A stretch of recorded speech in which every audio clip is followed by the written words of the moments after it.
Hey everyone, welcome to another episode. Today's is going to focus on overland vehicle setup, vehicle selection, vehicle modifications, weight distribution, communications, navigation, and more. Welcome to Home on the Range, the official podcast of 1881 Ranch, bringing you the latest on the products, topics, and techniques for the shooting, hunting, and adventure lifestyles. Here is your host, Tactical Deployment of Small Arms expert and 1881 Ranch Director, Will Egbert Jr.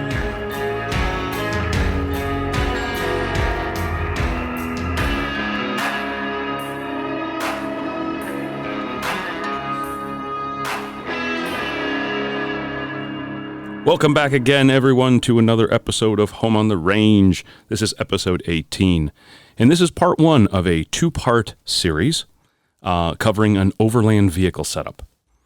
I thought we'd take a departure from pandemic and kind of talk about some fun things that maybe we've all, hopefully, some of us have been out doing. Here in the Midwest, it's a little difficult, but nonetheless. So what we're going to go over is in part one of overland vehicle setup. We're going to cover a lot of different things, and I'm going to share some of my experiences, most of my knowledge, and some of the do's and don'ts, and what I've been able to kind of muddle through the darkness with from, over 30 years of doing this, and doing it by myself. I shouldn't say like by myself. There's been plenty of people that help me, plenty of people that have taught me, but it's all been, I want to say, theoretical through books and through videos. And these are things like you would pick up from watching, camel trophy videos and really dissecting them, watching, learning, constantly, evolving, asking yourself, now, why is he doing it that way? Why is this doing that? Or all sorts of different questions. So when you look at something for a long period of time and you can analytically separate it out, you learn quite a bit between that and, of course, some overlanding and expedition manuals. They're out there. You got to go look for them. I think Land Rover just released another edition of their expedition book. It's okay. It gets you 70% of the way, maybe 75% of the way. The rest of it is all changed. And I haven't seen the new updated version just because it goes into more international travel than I think most of us do. So real quick, we're going to head over a little, cover over a little bit of the topics here. So we're going to go over vehicle selection, location and duration, vehicle modifications, and from there we're going to move into vehicle spares, and then weight distribution and cargo, cover some recovery equipment, dabble in some communications, power needs, navigation, as well as first aid and everybody likes to call them a bug out bag, but they're an essentials bag. Okay. So like I said, this has been 30 years. I've been doing this all over the place, and I started really off-roading, and maybe we should take a sidetrack here. One of my personal traits, the rabbit hole, right? All right, let's quick take a look at this.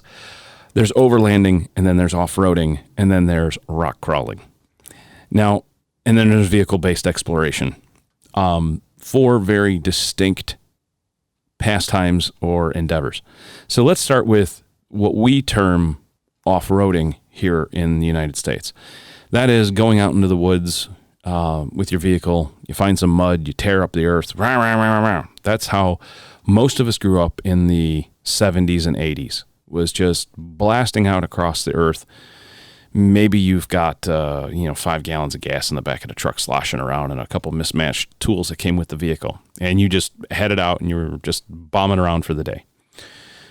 Then you've got the rock crawling scene, and that kind of picked up in the 90s is when I think it really started to take hold of the off-roading scene. And that's, of course, very different because you've got purposeful buggies, you've got 38, 40-inch tires, you've got high travel suspension, you got limiters, you've got locking diffs, all sorts of things. You've got roll cages and lots of different modifications to the vehicle to make it specifically put for crawling up the side of a rock face. Then you have, mudding, of course. That's kind of covered in my explanation of off-roading. Then you've got vehicle-based exploration, which I would term camel trophy. Camel trophy, some of the big expeditions that have been done with vehicles around the world globally, those types of things. And then you've got overlanding. Now, overlanding is not a U.S. term per se. If you wanted to equate it to something very American, you're going to look at the cattle trains. All right, that was overlanding. Throw everybody in, move some cattle, grab your covered wagons. We're going west, boy. That's it.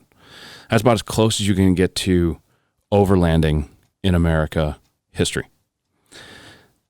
In different parts of the world, though, and this is coming from this is like, guys, don't hang me because I'm missing or maybe misstating something. These are all generalities. Inside of a topic, you can make exceptions for almost anything in the world. So just back off the hate button there for a minute, okay? Overlanding through, Europe, England, and Australia is a much different thing. It's vehicle camping. You're traversing great distances. You're on vacation, and you're there to enjoy yourself. Maybe go fishing along the way, stop, see some sights, make camp, live there for a day, relax. It's a very leisure type activity. Now, in Australia, you drive a couple hours and bang, you are in the middle of nowhere. It's over with. You've hit the outback, and you can go and go and go and never see another soul, right? Here in America, it's a little different.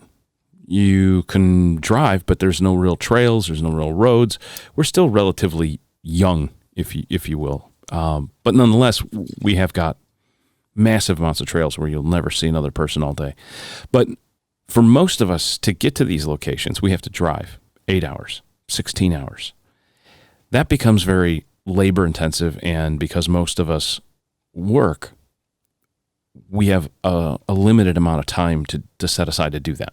So we've got to get in the truck and we got to hustle. We got to boogie down.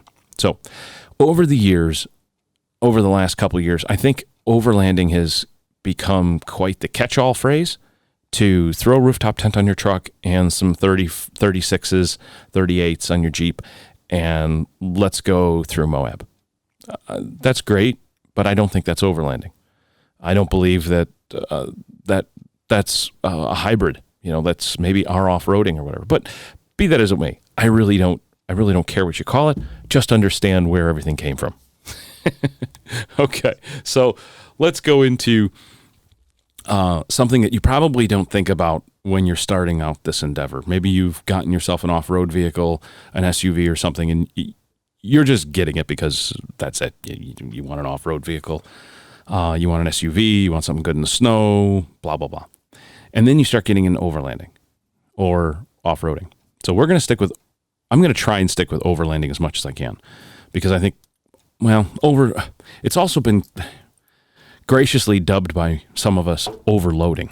Like, it's become to the point where you need a tool or a gadget for about everything. And when you know the basics of what is there, you really only need like maybe half of this list at best. So when we go through this, please remember, this is a complete iteration for you are leaving. You're going to be out in the wilderness, off grid, 2 weeks, 10 days, 2 weeks, something like that. You're not going to be around any services. So take that and let's start diving into vehicle selection. So you've got an SWD or LWB. For those of you that don't understand acronyms that quickly with the topic, like myself, it's a short wheelbase vehicle or a long wheelbase vehicle.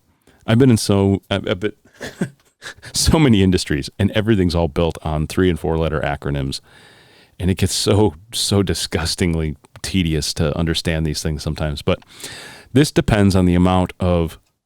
You think about it this way: short wheelbase or long wheelbase. This has 2 things. Ultimately, it cuts down to how much stuff you need. That's it. Okay. If you're going rock crawling, you need a short wheelbase vehicle.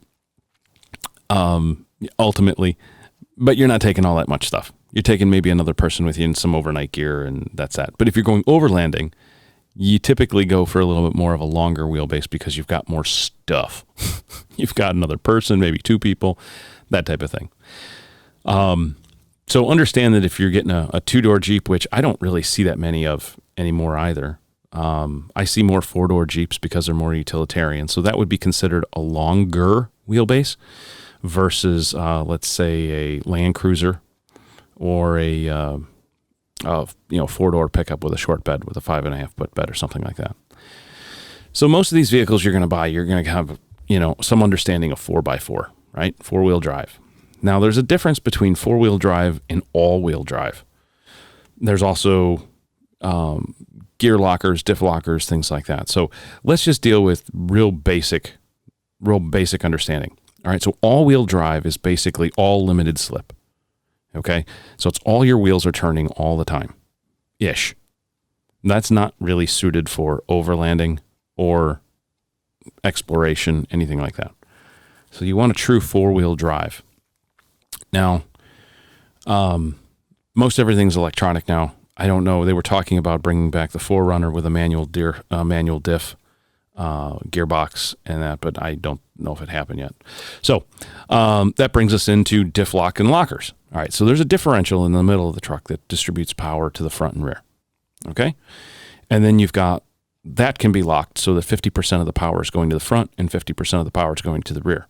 Now, that's where differential lockers come in, or just regular lockers. People just refer to them as lockers. All right, so that is going to distribute the power equally left and right per axle or per diff. Okay, so you got the center diff and then you've got the outside diffs. Ultimately, if you were going to go rock crawling, you've got all three locked: front, rear, and center. That can be done electronically, and it can be done with a manual, or it can be done with a centrifugal. So don't get too hung up in the weeds about that. Just look for some sort of like center diff lock where you can throw you can divvy up your power front and rear equally. Okay. So then you get into the 4-door or 2-door bed styles. And now there's some G-Wagons floating around that were 2-door long wheelbase, and they were really cool because you could basically camp inside of them. 2-door pickup truck, same thing. Some of the 4-door pickup trucks have got short beds, and they're only 5.5 maybe. So camping in the back of a short bed is, unless you want to lay diagonally across the bed, they get pretty tight. I know a lot of people that do a lot of pickup truck camping. That's become very popular in the last few years. So if you're going to do that, just be aware that your limitations in the bed for sleeping are going to be there. You might have to have a hammock on the outside going to a tree or whatever. So you got SUV or buggy type. You really don't see too many buggy type vehicles outside of the out of the West, Central or East, that type of thing. Your other consideration is gas or diesel. Here in America, I think we're mostly petrol dependent, which is gasoline. So to everyone that wants to go get the new Jeep that has been, teased to us, with having a diesel, for the last, 10, 12 years, some gas stations don't even sell diesel, like in little towns, things like that. So be careful with your selection of gas or diesel. Does diesel last? Yeah. Can it do water fording better? Yes. Can it handle a lot more impurities in the fuel? Yes. But harder to get in most cases, harder to get in the United States quickly or easily. And then you've got everything into new emissions now with DEF fluids. Now you got another fluid you've got to take on, that kind of thing. So not to mention it's more expensive than gas. That switched over a few years ago. And to get a diesel just for mileage concerns, I don't see it. Not at least for this application. How new or old is the vehicle, right? The newer the vehicle, the more electronics. Well, everybody knows that there's firmware updates on almost everything in our lives right now. I personally know somebody that's got the brand new Ram 1500. And it is tricked out with all the bells and whistles on it. It's a Longhorn edition. It's beautiful. Inside, I mean, this vehicle rides nice. It looks nice. The inside has got a big, huge iPad for a navigation screen. There's all sorts of buttons and swipes and all. It's really cool. But more problems than a barrel of monkeys, after a night of drinking. So I tend to lean the opposite way, keep my electronics down to a minimum. That being said, I couldn't get away from, I drive a Tundra now, a TRD Tundra. So I couldn't get away from the electronic gearbox. I couldn't get a manual transfer case. So that's gone. So I have to rely on some of those things, but you have to be able to figure out how to get underneath the vehicle and engage or disengage that in case you have a problem. So think about that. The older the vehicle, sometimes you have a few more problems with maintenance, but ultimately you're a little more reliable. Now, that being said, I also drove a 4Runner for many years, one of the new 4Runners, the new gen, and never had an issue. Zero. Then I've got buddies with Jeeps that catch on fire, and, of course, my Land Rover days where the devil himself was in our wiring harnesses, and there's all sorts of weird things that were going wrong with those trucks. So you want to ultimately concentrate on how reliable the platform is. Okay. Is this something that, if you're going to go overloading, if you're going to go overlanding in a Porsche Cayenne truck, I'd say you're not going very far. Now, that's not saying anything bad about Porsche, or at least I'm trying not to, but those are just the facts of life. Okay. The truck's in the shop quite a bit. There's some very highly specialized tools in some of these vehicles that you can't get anything changed out unless you have those. So now let's take a look at the next thing that that comes into consideration for all this. And this is kind of setting us up for our vehicle modifications and what we're going to be doing with our vehicles and, that type of thing. So we've got location and duration. So the example here is the length of time away. If you're going, let's say, for an extended length of time into the Arctic, you might want to consider a diesel engine instead of a petrol engine. So that brings us back to that gas or diesel. When you're in Alaska, diesel rules. So you can get diesel almost anywhere because of the amount of trucks that are moving equipment, supplies, food in and out of the area. And because it's so cold, you don't in the wintertime, I'm speaking, you don't really want to shut your engine off. You want to just let it keep idling. If you are in gas and you're going to have to warm that engine block a little bit before you try and start it. Otherwise, you're just going to cause a lot of wear and tear in things that you don't want to. A lot of times when we were out, we would camp in our vehicles because we're in the Midwest because of the amount of bugs. I mean, the bugs are ruthless in the Midwest. Iowa, well, maybe not so much Iowa. Flies in Iowa are bad sometimes, but that I think has to do with the cattle. But Minnesota, Illinois, Wisconsin, Indiana, Michigan, Ohio, the mosquitoes are just everywhere, and the biting black flies up north. So what we would do is we would get bug netting or screen window netting from like your patio door, and we'd have these pieces cut, rolled up, put in a little paper tube, and they were stuffed in our gear loft in the truck. So when we stopped, we could literally roll down the windows, duct tape some screening to the outside of the vehicle, and be able to sleep that night without suffocating in our trucks with the windows rolled up and not being eaten alive by the mosquitoes. So, and then and then some of us were just plain old jerks. And we'd play really mean tricks on each other by sneaking out in the middle of the night and peeling back part of the mosquito netting on your buddy's truck. You can't really do that anymore because of the Zika and the Fika and the Mika, but in the old days it was great. It was a lot of fun. The guy would wake up and be like, "Oh my God, I've been eaten alive. What happened last night?" I'm like, "I don't know what happened." He's like, there are mosquitoes everywhere in my truck, and they're all big and fat and plump, and they're all full of my blood. And it was really cruel, but we'd play jokes on each other like that constantly, and you had to have a really thick skin and not take yourself too seriously because you pay it forward. Someone else is going to pay it forward back to you twice as hard. So extra heat or heaters. Gasoline vehicles don't like to be idle. They go through gas pretty quick. They get gummed up and, carbon deposits on the valve, so you don't want to do that. So how can you heat the vehicle? How can you heat your tent? How can you heat yourself? Those are some of the things of location and duration that you're going to have to plan for. Are you going to be traveling at high altitudes? All right, so a naturally aspirated vehicle is going to have more trouble at altitude than, let's say, a fuel-injected modern vehicle that can balance fuel delivery to the cylinders based on the air intake or the oxygen sensor that's in the mass airflow sensor. Okay. Will your platform support adequate food and water storage? Once again, location and duration. If you're going into the Sierra, that's dry, desert, you're going to have to kind of watch everything spoiling. Now, we're going to get to modifications in food and cooking and all that stuff in a bit, but you have to kind of give your food considerations a once-over as well. Like, if you're going in a short wheelbase vehicle, are you going to be able to pack enough food? Well, the answer to that is yes, you should always be able to pack enough food, but what type of food is what you might not want. And camping food is dehydrated, so that means you have to add water to it. Typically not a lot of water, but still, nonetheless, you have to plan for the amount of water that you're going to be dispersing into that, and taking away from your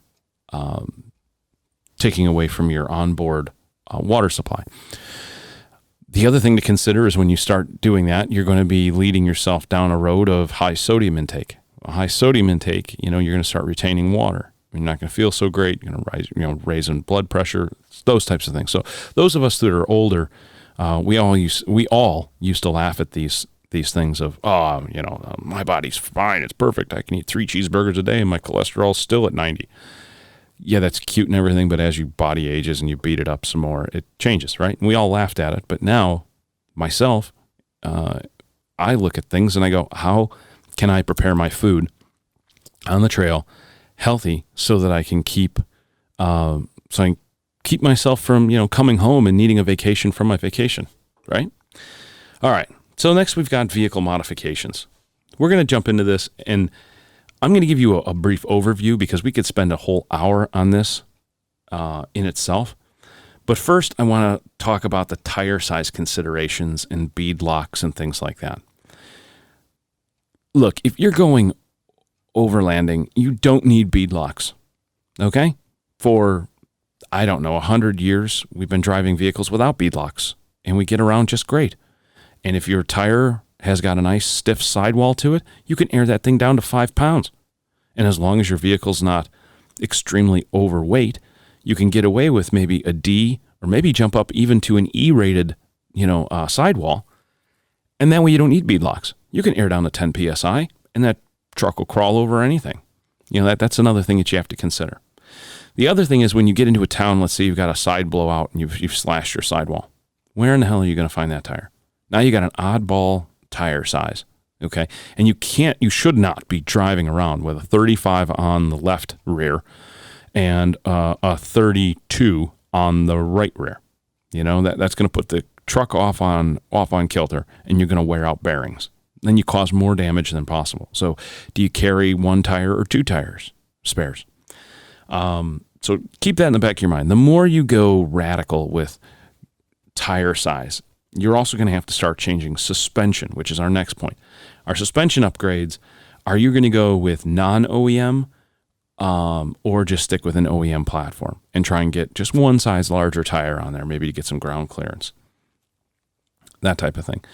Personally, I like to stick to a very widely accepted tire size so that I can get it anywhere and I can stick almost any tire on there as long as it's the right size. I might not care if it's, a mud terrain that matches up with a BFG, KO2 or whatever. It just doesn't matter at that particular moment. I've had to switch out, like Yokohama. There was a mud tire on one side and a Yokohama all-terrain on the other. And just because that was the only tire I could find in that size. So that's fine. You're going to use that and swap it out as your spare later, so no big worries there. But remember, the more you start screwing around with your suspension, the more you become a dead stick because you have to go back to whoever you got that suspension from for that weird size bushing, or a bolt that's just a little bit longer or a little bit shorter than what you can get in the store, the hardware store. Okay, so really kind of sit back on that. Maybe your vehicle selection should have a little bit higher ground clearance to begin with, or something where you can take off some mud flaps and some internal flaps and maybe get a larger size tire in there and call it a day, because your OEM suspension is plenty adequate. Unless you're hauling a trailer, and then you're going to need to put something in the back, like, a bag or something like that, an airbag. Underbody protection for the gas tank and drive shaft, oil pan, rear diff. Those are always good to have, but if you're conscious about where you're driving, you can do almost anything with just an OEM vehicle. I dragged I shouldn't say drag, because it didn't really drag anything. Top of Park City, there's Guardsman Pass. And it's a pretty little hellacious trail. Okay, it's mainly meant for hiking and ATVs. I took a Ford Explorer back. I don't know what year was that Ford Explorer? It was like a 92 or a 94, somewhere in there. And I got to tell you, that little Ford Explorer in four-wheel drive, four-wheel low, if you know how to drive and you know how to brake modulate, you could get that vehicle through almost anything. And I did. I drove Guardsman's Pass with it. Now, it might not seem like that big of a deal today because of the amount of use it's had over the years, but I can tell you back in the early 90s, Guardsman's Pass was no joke. And I got to three-wheel that thing and twist the suspension and frame to the point where one of the backside windows popped right out of the body. All you heard was this boom, and that was it. I was like, oh, what was that? And I looked, and that was a nightmare to try and explain that one to the folks. So you got that. You got an air intake and pre-filter and engine modifications. Stick with your OEM. Maybe put an air filter on there. Okay, so you can get some cold air. You're gonna let your engine breathe a little bit more, which is a good. It'll keep the temperature down as well. A raised air intake looks cool, but on a gasoline engine, it's only really doing one thing, and that's raising up your intake, maybe out of the dust, quote unquote. But when you look at a convoy going across, dusty terrain, it's not doing anything. It's just choking down. Imagine trying to breathe through a McDonald's straw. Okay, it's harder for your engine. Now, there are those that say, no, you got to put a pre-filter up there. Well, great. Now you're trying to breathe through a McDonald's straw through 2 or 3 layers of napkin. So be careful of that. It's not really, I know they look cool. I had one on my Defender, and that was gas, and it was just BS. I mean, honestly, it was BS. But I was also running a straight through intake, right, with a pre-filter. That was it. Which makes your engine oil very dirty, so you have to change that out constantly. So the best thing to do is get yourself a big K&N air filter. And if you're going to delete the air box, get yourself the biggest K&N cylindrical filter you can get and put in there. And then get something called what's termed a pre-filter. Now, off-road racing and motorcycle racing, they use pre-filters, and it's a fabric wick that goes on there, and it will catch most of the dust before it gets to your filter. So you can actually take this pre-filter off. It's like a sock, but it's like a nylon. It's kind of hard to. It's like your tent. It's like the rain fly in your tent, but you can breathe through it. That type of thing, and that goes on there, and that'll save you. Awesome. And your vehicle's running cool and all that kind of stuff. One of the things that I love to do was electric fans on most of my vehicles, but they come with a price because you've got to buy the $1,000 fans. You've got to install them. You've got to put in switches and things. So the only real reason I was doing that was so that I could switch the fans off and go through the water. When your engine's running on a traditional vehicle, it's running the serpentine belt, which is running the fan. So when you go in the water, if the water comes up and hits that fan, the fan blade is going to splash that water up into your hood and then drip down on top of your engine. So in certain instances, with your water fording, 20, 30 inches, you want to have that engine compartment as still as possible, and you want to have that bow wave so that you create a negative swell behind your radiator, which helps your distributor and your electronics and that stay dry. If you can't shut your fan off, It's just going to sit there and just keep pop, pop, pop, pop, pop, pop, pop, and splashing water everywhere. And you don't want that. It's not really for cooling the vehicle. Although in certain places, like we took our Land Rovers out to Death Valley one year. And I got to tell you, my little Defender, I was driving around with the engine bonnet raised, popped, just so that I could get as much airflow in there as possible. Because that little, was it a 283 or 285? That little thing would get hot all the time. It didn't really have that great of a cooling system in it to begin with. So I had electric fans on my Defender. And when we would stop, I'd literally have to keep those fans on. So there was an auto, an off, and an on position in those. So that's just something to consider. If you're running an older vehicle, that's a great idea. Sometimes it screws up the newer vehicles by doing the delete. Second, battery system. I was never really a fan of that because I was always changing out my batteries quite a bit because we carried a spare battery in the truck with us to do welding. I don't know if anybody's ever seen that, but you hook up a series of batteries and you can do arc welding with a certain stick. So if we broke a half shaft or something, Land Rovers were just, we're talking about pig iron here, guys. It's not that great stuff. That we could actually put everything back together. So, but nowadays, because of all the electronics in the vehicle, I really believe in it. I mean, it's a huge thing. Now you can put a battery almost anywhere. That depends on your vehicle. Some are already wired for it. Some aren't. Like the G-Wagons, they're ready for it. 4Runners, they've got to put a kit in it. The Jeeps, I don't know where you're going to stuff a second battery. It's going to have to be small. Or you have to put it in the rear compartment, which you can do too. Let's see. You got extra fuel and fuel system mods. An external filter and cap. An external filter on your fuel supply could do one of two things. Number one, save you from a disaster, or number two, choke down your fuel system. So you got to be careful when you put that thing in and where you put it so that you can service it easily. And then you can get just a regular filter, a fuel filter from the auto parts store anywhere in the country. That way you can you're protecting against any sediment that's in the tank, any rust, anything like that might come through the gas pumps in some of these smaller towns that don't have, they don't have really good inspections or some older tanks, that type of thing.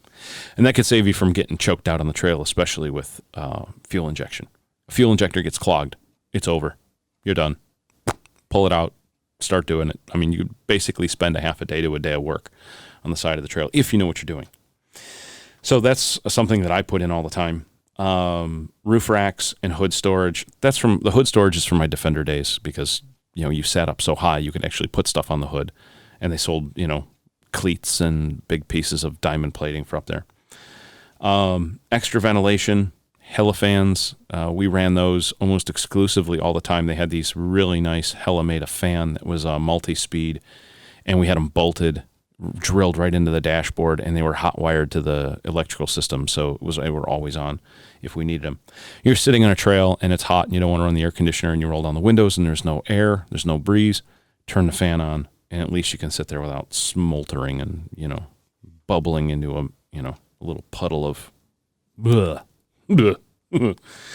oversized brakes. I don't ever believe in this unless you're doing rock crawling and that, because you just basically you take yourself right out of the market of getting a pad or having some problems with your brakes and having them fixed.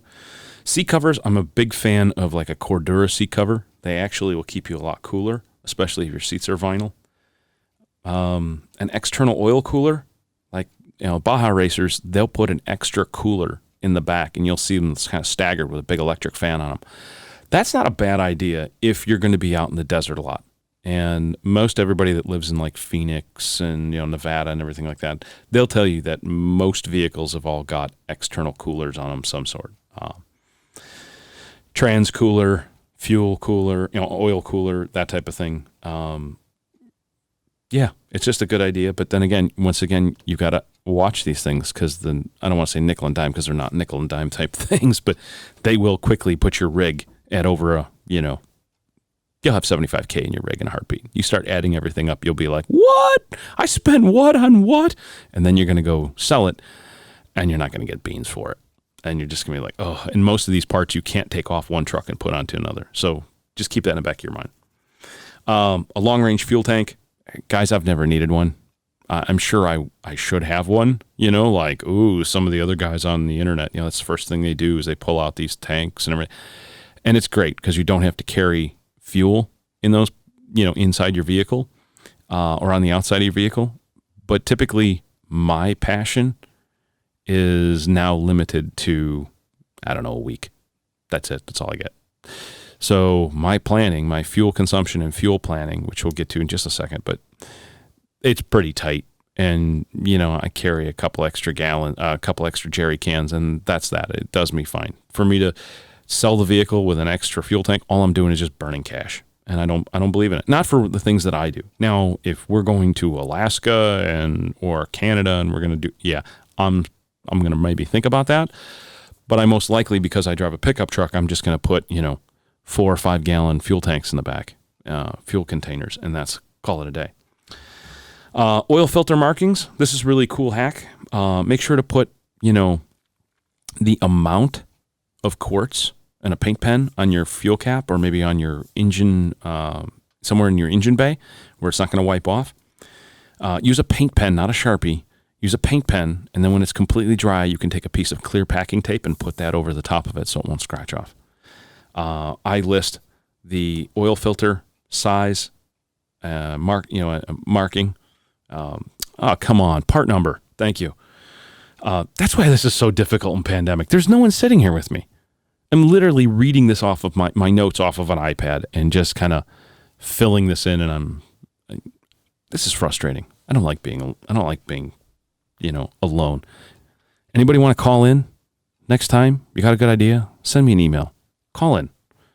We'll set up a date, and we'll start doing it over the phone too, because that's fun.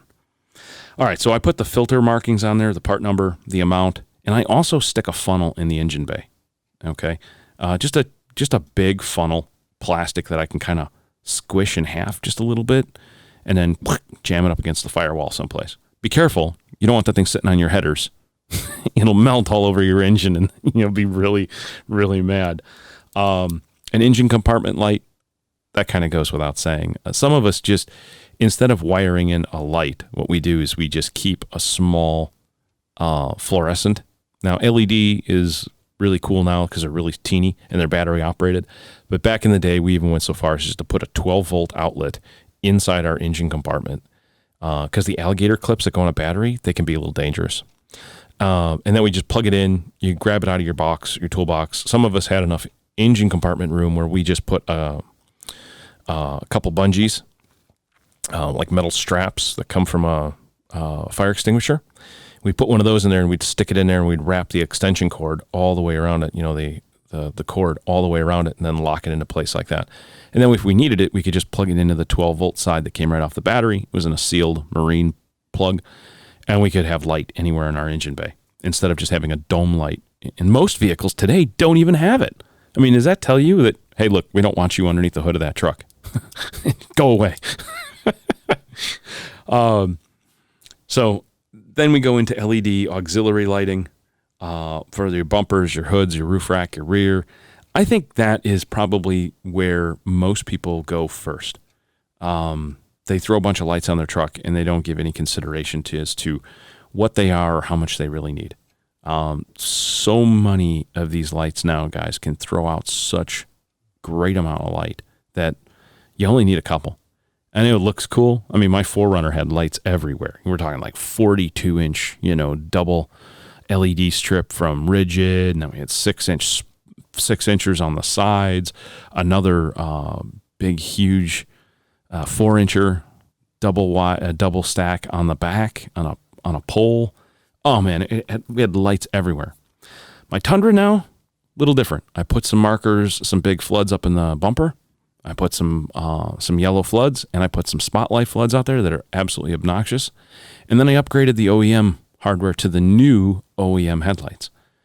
I got to tell you, the new OEM LED headlights are just amazing. I never realized, well, I did, but I didn't understand it fully. My truck is a 16, and the incandescent light bulbs after I saw the tests and everything, I was like, oh my God, that's horrible. They're like pea yellow and they've got almost no throw at all.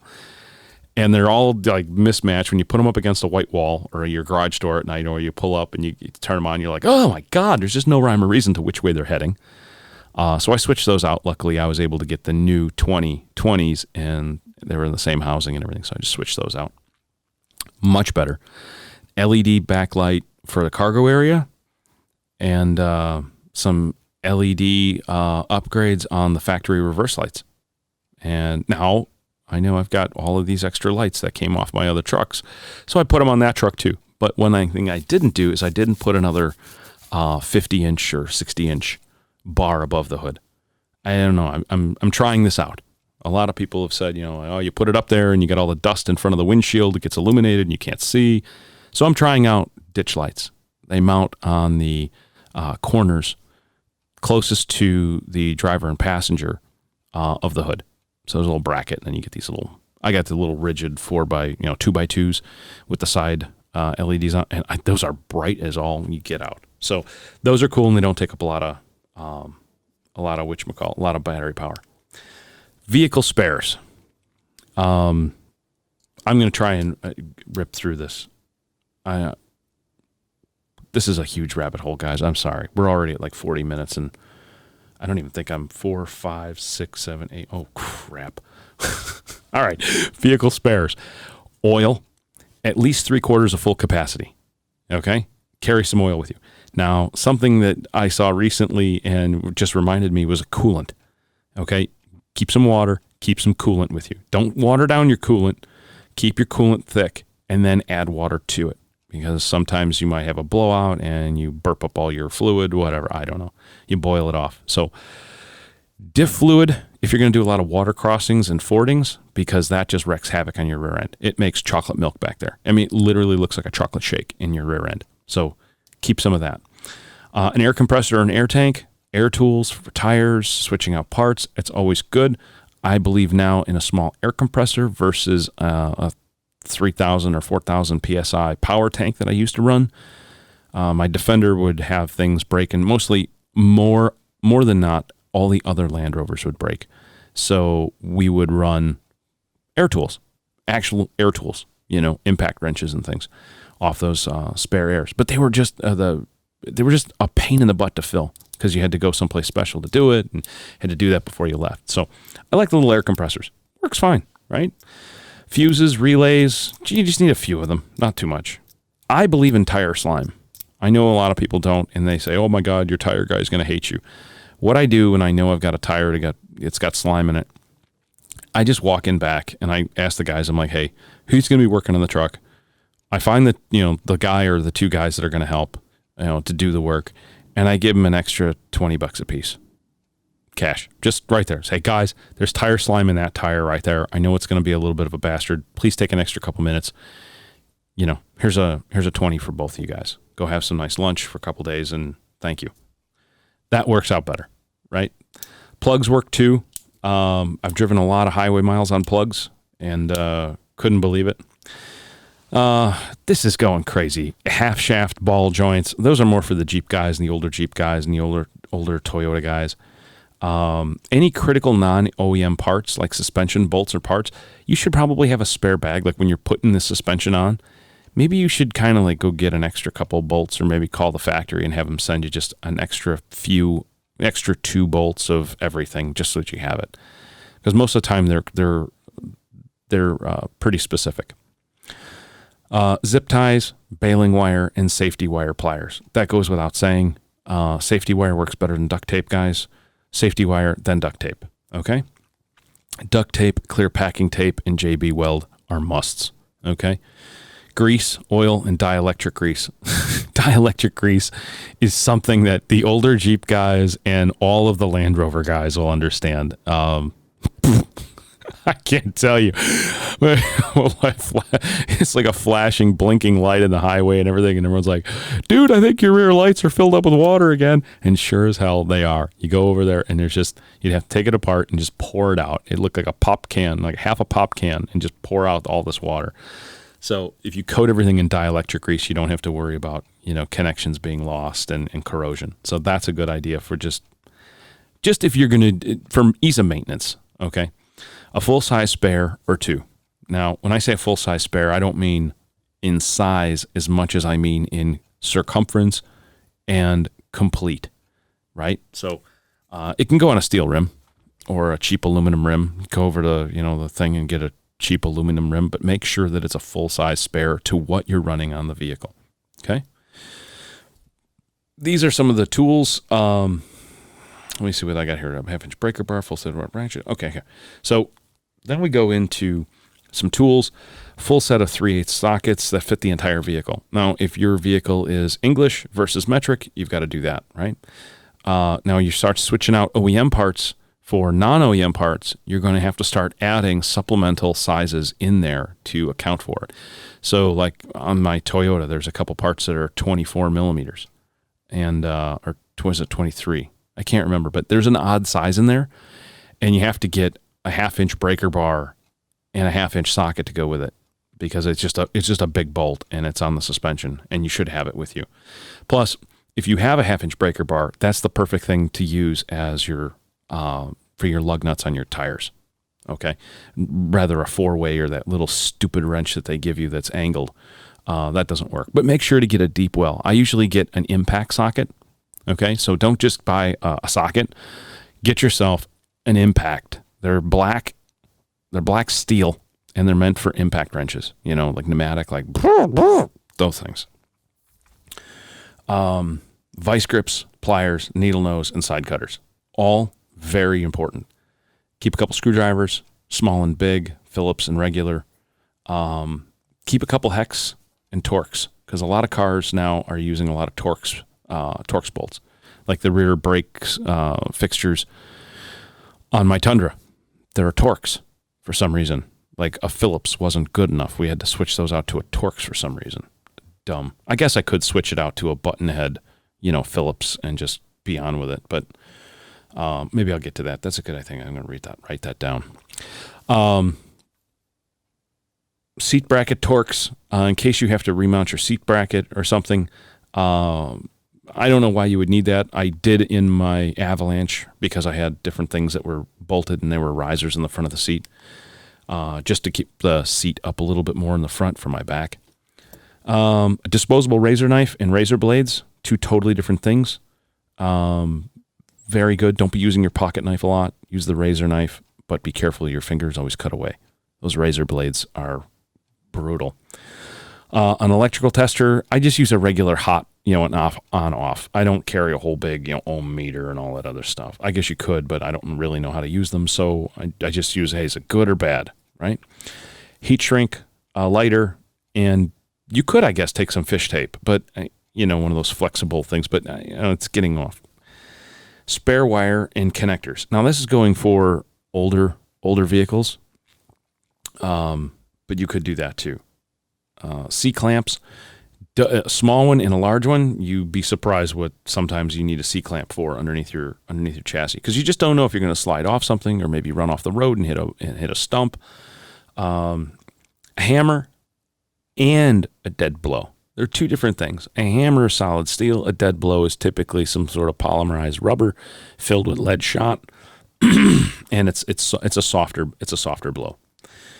Jack with an extension and platform, and wheel chocks. At least 2 wheel chocks that you can prop under the tires. You're going to need a bottle jack of some sort, okay, with a plate that the bottle jack sits on with some sort of registration. Now, there's an off-road jack that I've got in my truck that's really cool. It's heavy, and it comes with handles and stuff, but if you ever need it, you don't want the vehicle to fall on you, right? So kind of comes with a bunch of adapters to grab a hold of the frame or go into a point or something like that. And then some road strobes. Now, the new ones are LED. You don't have to carry flares anymore, so that's great. And that also serves a second purpose, okay? That with work gloves, rubber gloves, and a safety vest and safety glasses, that should be put in, like your roadside bag and kept off to the side. Another quick thing is that most of my tools for the this is the first set. I didn't actually do this in, but it's on the list. The tools that are in the truck all get laid out on a piece of, whatever, and I spray paint them with orange marking paint, like highway paint that goes on the road and the grass. I don't want to disappear. I don't want them to disappear in the trail, and I don't want them growing legs. So I typically use pink. It's an unnatural color in the grass. Lime green might look cool, and the orange might look cool, and you won't miss that. But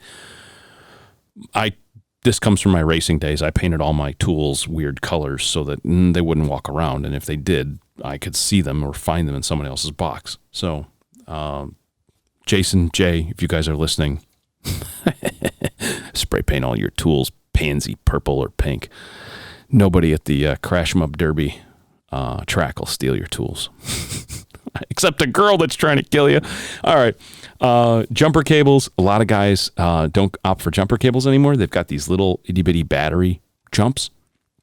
That works really cool because what you don't want to do is, have a problem hooking up your battery chargers, shock yourself, or short out a system. So that might actually work better. And you shouldn't really be using your vehicle to sacrifice for somebody else's stupidity. That's my view. But then again, if your battery's dead and you need somebody else, you should have a pair of jumpers. But I kind of like this option. It's a small little thing. I don't know. It's the size of a Subway sandwich, a half of a Subway sandwich. It takes up no room, and you're not battling with all those big cables. And I don't think most people are going to use the battery cables with an arc rod and do battery welding on the side of the trail. Okay, so let's get into some weight distribution and securing the cargo. Any supplies of any weight should be kept low and centrally located and as far forward as possible to keep 50-50 balance. That being said, if your truck doesn't have 50-50 balance to begin with, you want to make sure that most of that load is located at a point where you can either secure it firmly to the compartment or a rack, but you want to keep it as low as possible in the floor. The higher up you go with more and more weight, remember gasoline, it weighs almost 8 pounds a gallon, right? I'm pretty sure. Is that water? Maybe it's 7 pounds for gas and 8 pounds for... I'll have to look at that again. But nonetheless, it's almost 8 pounds a gallon. That's incredible. Okay, now you put that up there and you got 4 gas cans. I used to do this in my Defender, which sat up really high. And then I redid the back seat and redid everything else and brought them back inside where they should have been. But I can tell you, driving down the road, you can feel that weight up there.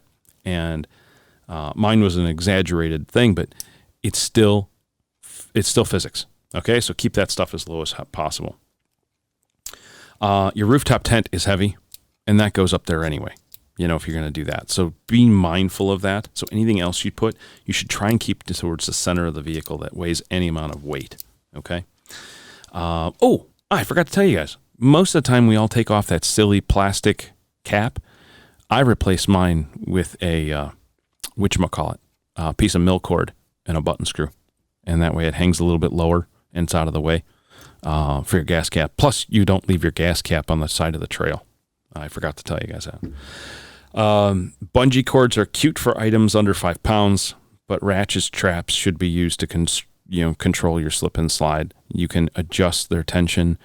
You can use multiples of them. You can make loops with them and then, put another strap down through the side, an anchor to the floor, that type of stuff. So don't be using bungees. They're cute and everything, but they don't last for any type of weight. No loose cargo. If you're ever in an accident, we had a couple close calls. And as a matter of fact, one of the guys had a really bad call. He fell, put his head down. He was playing with all of his electronics, and he drove his Discovery right off the road at like 60 miles an hour and hit a stump. Hit a tree stump. This thing was huge. Just stopped the truck instantaneously and flipped it. And I don't know how he's not dead, because everything in his truck that was in the back came forward and most of it hit him. So keep that in the back of your mind. Accidents happen, especially on the highway, because we spend so much time on the highway getting to and from our destinations, because we don't typically live on trailheads anymore here. So make sure everything is anchored down. That goes for like that, 200-pound Yeti cooler that you think, oh, that thing will never move. Oh, that thing will grow wings so fast and crush you, or crush your kids, or kill your dog. So make sure that stuff is anchored down. Lanyards on external critical items. It's a pain in the ass to do, but well worth it. Okay, that way you don't leave them on the side of the trail. Spare ratchet straps and tie downs go without saying, guys. If you've got everything strapped down, grab an extra 4 to 6 ratchets. They're cheap. I mean, you can get them almost done anywhere, and they're inexpensive. So that wraps up that, and we're going to head over into recovery equipment. If you're using a winch, you should have all these things. Snatch block, specifically for the load of the vehicle that you're going to be using.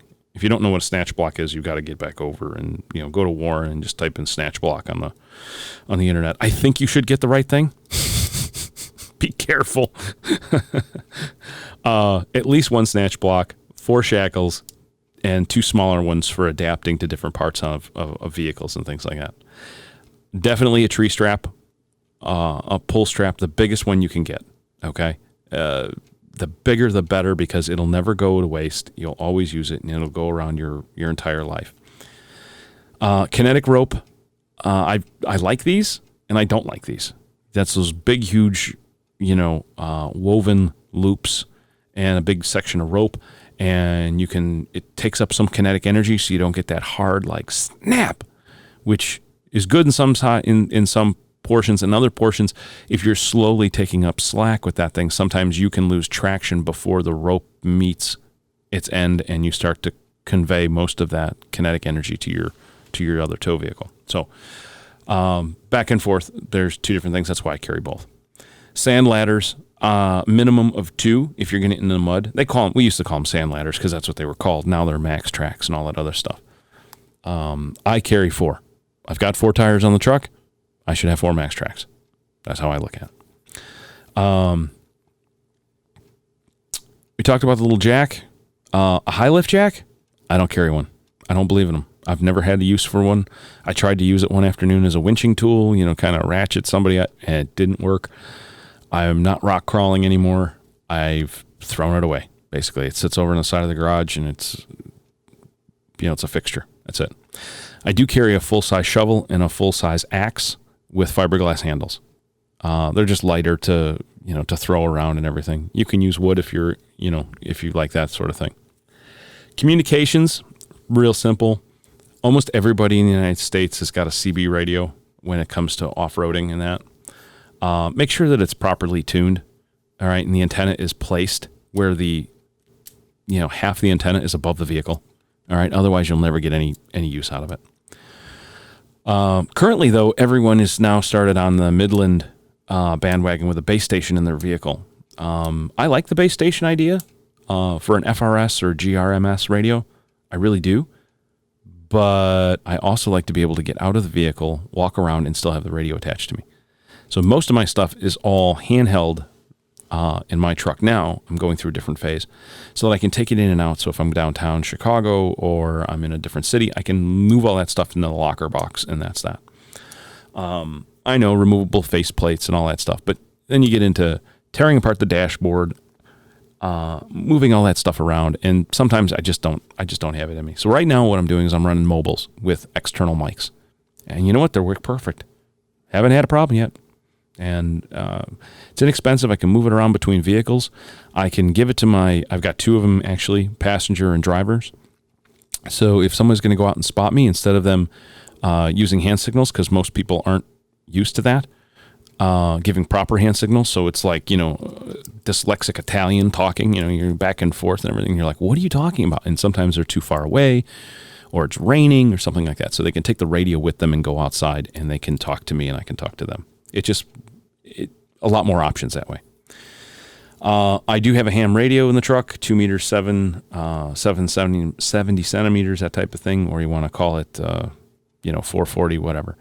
And a based antenna on that. That's hardwired, but I also carry a small ham, handheld in case I have to leave the vehicle or leave everything behind and take that out. Let's see. LED road flares. We talked about those. You could take one of those and just run out into the woods too, if you have to leave, and take one of those with you and use that as your beacon for search and rescue. All right. I mean, it's a little cumbersome, but as long as you've only got a backpack with 2 or 3 handfuls of stuff in it, why not take that out of your roadside bag with your big reflective vest and run through the woods? I mean, they're going to see you, right? So infrared night vision is going to catch that reflector on that vest, and it's going to see those LEDs a million miles away, okay?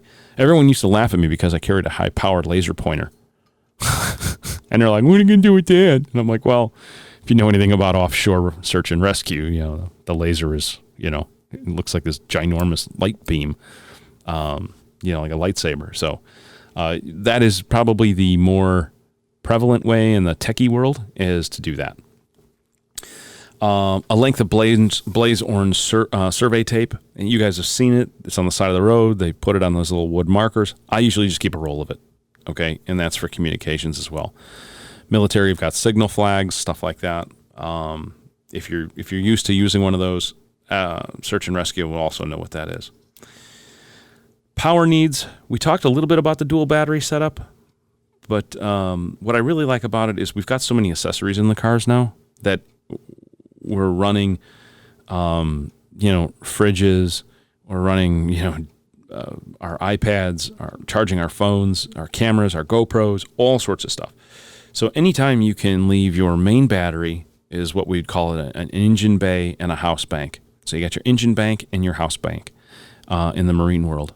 And your house bank is going to power everything that's not hooked up to the engine to start and run the engine. Okay, that's the only thing it's there for. So your sonar, your GPS, your plotter, your sounder, what are those, your radio, all that kind of stuff on a boat is run through the house bank. That being said, your radio in your car is not, so that has to be wired that way. But the only things that I keep on that battery is the OEM connection. My winch and everything else, all the lights and everything else run off of the accessory battery. Okay. That you're going to need some sort of power management system for. I'm using a Red Arc. They're probably the gold standard right now. Dual battery, sealed marine type batteries are better. You can get those glass mat batteries. I just switched over to an Odyssey battery, and wow, kind of cool. Really, really nice. Smaller form factor, so I can get two in the same compartment. I took a little bit of finagling because you got to switch the connectors around and everything, but that worked out perfect. So I don't have two batteries in two different locations. But that also is bad, though. If you get in a car accident, you can't, you crush your battery, then, whatever. We're going down a rabbit hole. Solar power is really cool. I've got a couple big panels that I can unfold, hook up into the Red Arc, and I can offset charging while the truck is off. All right.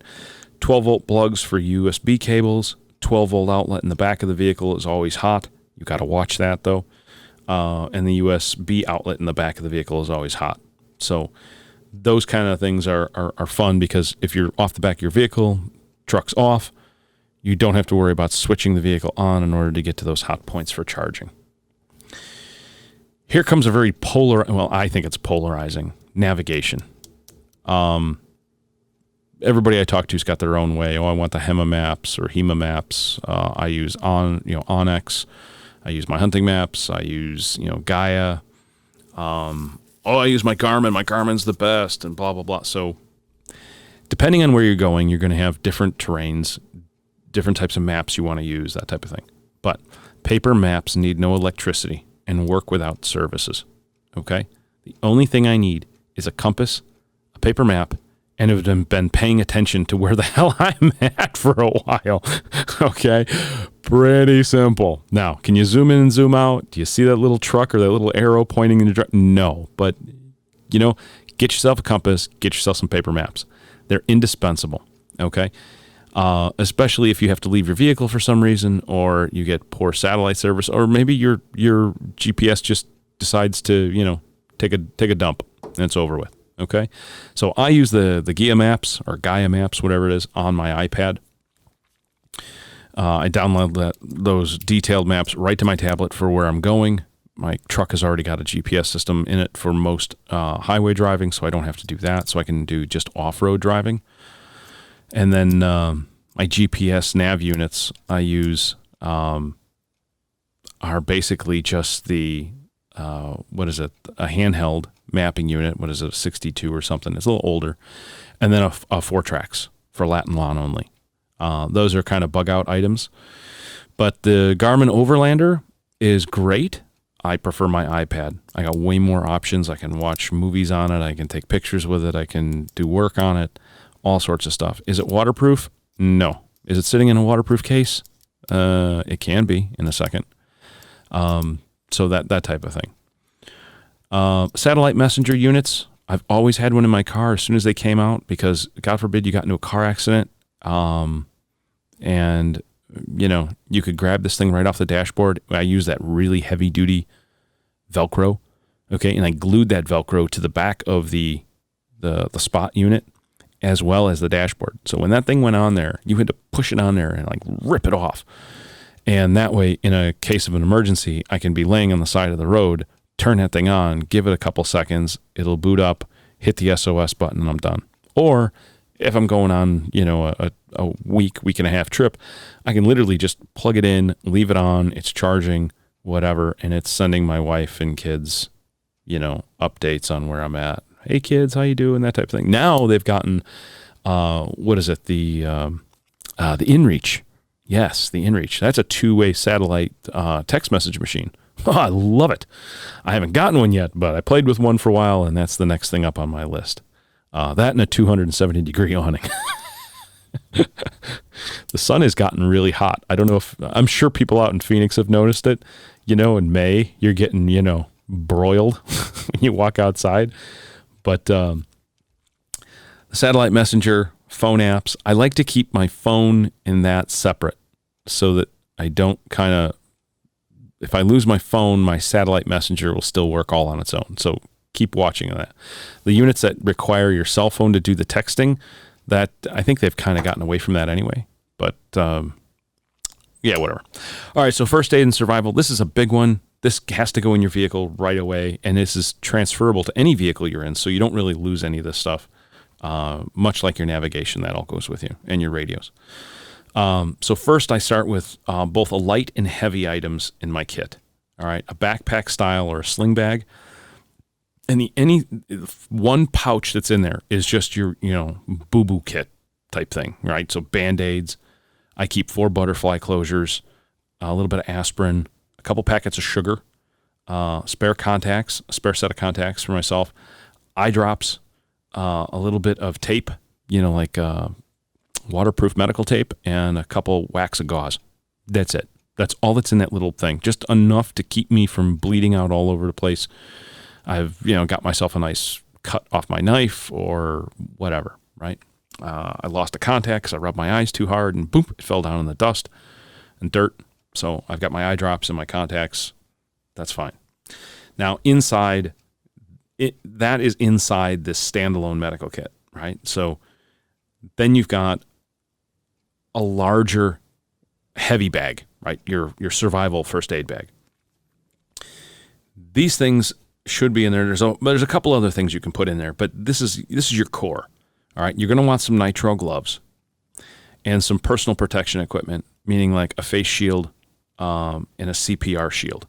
Okay, keep some hand sanitizer in there, not for anything other than sanitizing things. And I typically go with the 90 or 99% hand sanitizers. They work a little bit nicer than the 70%. There's a lot more chemicals. And I don't like introducing that kind of stuff into the body and that. Assorted bandages. You're going to keep more Band-Aids, square Band-Aids, the big square ones, the patches, as well as some other types of bandages. More butterfly closures, plenty of 2x2 and 4x4 gauze, more medical tape, and a roll of both medical tape and waterproof tape. They're a little different. When you see them, you'll understand. I keep at least one 5x9 dressing and a roll, if not 2 rolls, a 3-inch gauze. Now, these are rolls, okay? So a roll, you can kind of pull it apart and stuff it in a wound if you need to. I like to keep a cold pack in there just in case you start getting heat exhaustion or something else, or you want to cut down on some swelling. A roll-up splint. Those things are orange and blue. You've seen them. They're kind of rolled up, so that way you can kind of make a makeshift splint. if you need to. Definitely some eye wash. You'll be surprised how many times I've used eye wash in the field for both myself and other people. Even though our standing kit is the moment we go off-road, safety glasses go on. And if it's not a pair of sunglasses, safety rated sunglasses like most Oakleys are and Smiths and things like that. But definitely safety glasses. That was something I started a long time ago hunting, especially when we were down in Fort Benning. The bush is pretty thick down there and you're running pretty fast and feverish trying to, keep up with the Joneses, so to speak. So when you're pounding around with guys that are almost half your age, and they're like, oh, come on, Grandpa, keep up. You got to push through the bush pretty hard and fast. So what we started doing a long time ago was just wearing safety goggles or safety glasses. And you can get like Oakley safety lenses, clear lenses to go in, and they look stylish, they work, they keep your eyes protected. Okay. The other thing we keep in there is hydrogen peroxide and Banadine. Those are two different things for two different reasons. We're going to keep a couple chest seals because let's say you do get something poked through your chest. If you get shot, there's a bullet entry and a bullet exit wound. So having one chest seal is nice, but you should have two chest seals. Now, you don't ever know what you're really going to need it for. That's kind of like carrying a firearm in your truck. I'd rather have it, not need it, than need it and not have it, right? So we're going to let that die right then and there. I carry 2 Israeli bandages because they just come in handy for larger cuts and things like that. You can use them for all sorts of things. You can also use them to help splint.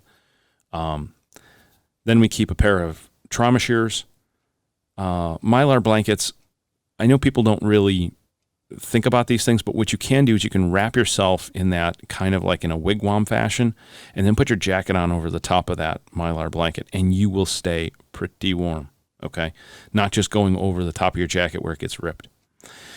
Carry some oral airways. I've never used them. I've never seen anybody use them. I was a paramedic for a few years here in Chicago on and off part-time, and I've seen a couple of those used there, but anywhere else that I've been in contracting and that type of environment, I've never needed them. But once again, they're in most kits, so put it there. A stethoscope, a blood pressure cuff, and a C-collar. Goes without saying. A quality flashlight, right? Quality, so that you can, keep the batteries in it and maybe keep them backed out, or maybe just keep the batteries out. I don't know. Have you guys noticed that most of the batteries you get from like the big box stores, have you guys noticed that they leak more? Like they explode more after about 6 months to a year. They're like oozing everywhere and they destroy everything. I just had a set ruin my my EOTech, and it just destroyed the rubber seals inside and everything to the point where it's like, well, I guess I have to send it back because I can't get it to work. So I like to keep my batteries in a little Ziploc baggie outside of the flashlight because I just don't trust it. Okay. A thermometer. They've got a little electronic thermometers. Good. Sharpie. I can write on your body with an indelible marker the date and time I put that bandage on, last time I took a blood pressure reading, or what that blood pressure reading was at this time, especially if we've got some sort of compression injury where we've had to, wrap your leg to keep blood pressure up. Something like that. I know that's going down a rabbit hole, but anybody that's spent some time around the medical world will understand what that is. I carry at least 2 tourniquets, a decompression needle, 4, 5, 6 different types of, doubles up of hemostats in different sizes and styles, smooth jaw, rib jaw, that type of thing. Definitely a pair of tweezers, and that would be kind of more on the line with the flashlight, and C-collar, and stethoscope, blood pressure cuff, tweezers, that kind of stuff. And then most of the time, if we're at high altitude, I'll carry a can of oxygen. All right, they sell Pure O2. It's in canisters. They got a little funny face mask on it. And you push the button and it just releases out 98% pure oxygen. If anybody has ever been at high altitude, 10, 11, 12, 13, 14,000 feet, you know that altitude sickness can come on as a headache and dehydration and things like that. So a little bit of oxygen just to kind of keep the headache at bay is kind of nice. I'm not, a big believer in carrying around a high pressure, oxygen tank and nasal cannulas and all that other crap. I don't think you need it. Just one little bottle of O2 kind of helps you, acclimate a little bit faster. That's just my personal thing.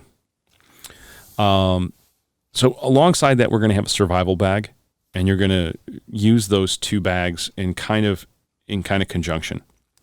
It should be a standalone kit, or it can fit inside, because most of the stuff can fit inside of that your first aid kit. So maybe there's your survival kit in another bag inside of your first aid kit. Okay. So that's real simple. You're going to carry a water bottle, some fire starter, fixed blade knife, a compass, a small GPS. That's where my Fortrex sits. A spare ham battery. So if you've got a ham radio or an FRS radio, maybe you want to carry a spare battery in there. I know some of the FRS radios from Motorola, you can actually pull that battery pack, the rechargeable pack out, and put 3 AA's in there, or 3 AAA's. Those are the kind of things that I like, because then it's serving double uses. So if I have to leave the vehicle, I can grab my FRS radio. I know I've got some spare batteries in there, in this, and that, and I'm gone. I'm gone, and I can take my partner, my passenger, whoever's with me, my kids, and I can start moving out, because maybe we broke down somewhere in the trail, and we've got to get to safety, that type of thing. Okay. A Mylar blanket goes without saying. A glow stick on a length of rope makes a loop, probably about a 4-foot loop. Carry a small tarp with some rope attached to that as well. And it's not attached, like permanently attached. I just simply slip knot a bunch of this rope through the eyelets, so that way the rope's not separated from the tarp ever, until I separate it. I carry a couple food bars, at least 2 food bars, and you kind of have to be careful, because sometimes those food bars require a lot of water to process. Otherwise, you're going to, stress your kidneys and things like that. So just be careful with your food bar selection. Goes without saying, 550 cord, right? Everybody likes 550 cord, and by rights, you should, because it's got so many uses. The other thing I carry is a pen flare. I also have a couple bear bangers on there too. So just in case I can't carry a firearm at that point, I got a pen flare and a couple bear bangers. It comes in a little kit. Just go look up pen flare and bear bangs. I carry one LED strobe in there. It's an older model. It's got, infrared as well as visible red and white. It's back from my contracting days. I think it was made by Innova at the time. I think it's now Night Eyes or something, but same thing. They were on all of our equipment. Survey tape. You can take a roll of that tape and just do a lot of different things. Like if you wanted to mark your path in a straight line, somebody can catch that and, 2 or 3 lines of this and some sticks, and you can draw this big, huge arrow on the ground, and it's hot pink. And now somebody in a helicopter or a drone can see that and be like, oh, what? There's a big pink arrow on the ground. That type of thing. Bear spray, that's dependent on where you're going to be. Make sure it's fresh. Don't let it sit around in your truck, because as it sits in the truck, it could off gas or lose its potency because of the heat. It just degrades after time. Military signal cloth. I don't keep one in my survival bag. Guys, I've got my Mylar blanket, I've got my survey tape, I've got my LED and IR strobe and a pen flare, plus a signal fire. Nothing says here I am like starting a forest fire. So, and I also keep a headlamp. Now I keep 2 headlamps in the truck. One, and both of these are very high quality headlamps. I don't chintz out on this kind of stuff, because when you're running around at camp at night, and you stub your toe or you trip or fall and you got to twist your ankle, it's not worth the extra $20. You're going to have it for a long time. So I carry a very nice headlamp inside my survival bag as well. Alongside that, inside the truck rolled up, is my raincoat or windbreaker, a knit hat and scarf, and a handkerchief, all kind of rolled up in a little hobo roll. And that sits off to the side as well. So I've got my first aid kit and my survival kit there, and you're able to, either stuff one in the other, or they're both connected, your choice. And then I keep some clothes underneath the back seat that I need. So that kind of rounds out how to set up an overland vehicle, like everything that you should have in there. Now you can take away or add whatever you like, of course, but remember, the list is just designated and put together as a vehicle base idea to start from. Okay. Most of you guys are going to have different, if you've got insulin, you need a cooler, that type of thing. I haven't touched on any of that. Just remember, as you start to outfit some of the stuff, try not to chintz out, because, like a Leatherman tool and stuff like that, we'll get into different, personal items in part 2, but these tools can go with you to your next vehicle. They can be used on a camping trip. They can be used for all sorts of other stuff. So as long as you keep your kit together and organized, you should be fine. And, that's about it. So I hope this was informative, and I'll see you guys again on the next episode. Tuning in to another installment of Home on the Range. Remember, if you enjoyed this episode, make sure to like us on Facebook and follow us on Instagram and Twitter. Till next time, stay wild and true to your heart.